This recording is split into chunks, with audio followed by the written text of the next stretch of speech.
بہت پرانے وقتوں کی بات ہے کہ ملک یمن پر ایک نیک دل بادشاہ حکومت کیا کرتا تھا۔ وہ بادشاہ اپنی رعایا کے ساتھ بہت ہی نیک سلوک کیا کرتا تھا۔ اس بادشاہ کی 4 شہزادیاں تھیں، جن میں سے ایک شہزادی بہت ہی زیادہ حسین تھی۔ اس شہزادی کا نام شہزادی سہانا تھا۔ شہزادی سہانا کی تمام بہنیں اس کی خوبصورتی سے بہت نفرت کیا کرتی تھی۔ شہزادی سہانا کے حسن کے چرچے دور دور تک پھیلے ہوئے تھے۔ ایک دفعہ بادشاہ کسی کام کے سلسلے میں ملک سے باہر جا رہا تھا۔ اس نے اپنی ساری بیٹیوں کو بلایا اور ان تمام سے ان کی خواہشات پوچھی۔ ان میں سے 3 بہنوں نے قیمتی زیورات لانے کو کہا۔ جب بادشاہ نے شہزادی سہانا سے پوچھا کہ اگر تمہیں کسی چیز کی ضرورت ہو تو مجھے بتا دو، شہزادی سہانا نے کہا کہ مجھے ایک گلاب کا پھول چاہیے۔ بادشاہ کو بھول چوک کی عادت تھی، وہ ہر بار کوئی نہ کوئی بات بھول جایا کرتا تھا، اس لیے جس وقت وہ واپس آیا تو وہ باقی شہزادیوں کے زیورات لانا بھول گیا اور صرف شہزادی سہانا کے لیے گلاب کا پھول لے آیا، باقی چیزیں وہ بھول چکا تھا۔ جب وہ گھر آیا تو شہزادیاں دروازے پر کھڑی اپنے باپ کا انتظار کر رہی تھی۔ جب ان کا باپ اندر آیا تو صرف ایک پھول کے علاوہ اس کے پاس کوئی دوسری چیز نہ تھی۔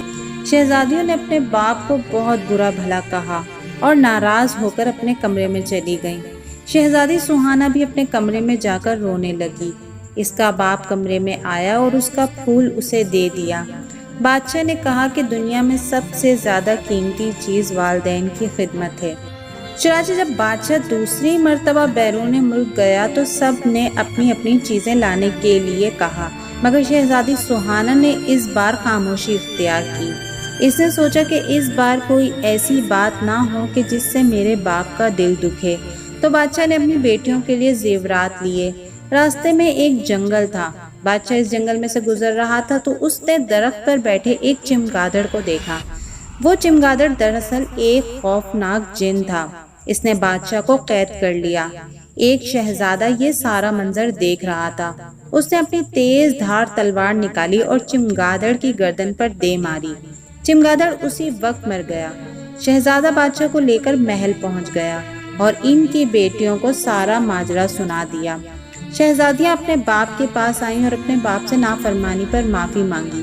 بادشاہ نے اس وقت اپنی ساری بیٹیوں میں سے سہانا پر فخر محسوس کیا اور اپنی ساری بیٹیوں کو گلے لگا لیا۔ دیکھا بچوں آپ نے کہ مل جل کر رہنے سے کتنی برکت ہوتی ہے۔ ہمیں بھی چاہیے کہ شہزادی سہانا کی طرح اپنے والدین کی خدمت کریں۔ پیارے بچوں، مجھے امید ہے کہ آپ کو یہ کہانی بہت پسند آئی ہوگی۔ اگر آپ کو میری کہانی پسند آئی ہو تو میری کہانی کو لائک کیجیے، چینل کو سبسکرائب کیجیے۔ اگلی ویڈیو تک اپنا بہت سارا خیال رکھیے گا۔ ہم آپ سے ملیں گے اگلی ویڈیو میں۔ اللہ حافظ۔